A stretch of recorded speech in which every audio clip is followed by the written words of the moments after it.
جمعے کے دن کی فضیلت حضرت ابو ہریرہ سے روایت ہے کہ اللہ کے آخری رسول علیہ السلام نے فرمایا،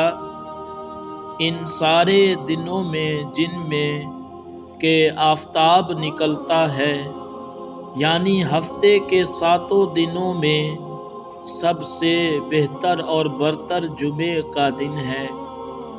جمعے ہی کے دن حضرت آدم کو اللہ تعالی نے پیدا کیا، اور جمعے ہی کے دن وہ جنت سے باہر کر کے اسے دنیا میں بھیجے گئے، جہاں ان کی نسل انسانی کا سلسلہ شروع ہوا، اور قیامت بھی خاص جمعے کے دن۔ اس ویڈیو کو شیئر کریں، نیکی کی بات صدقہ میرے بھائی، پھر دیر کس بات کی۔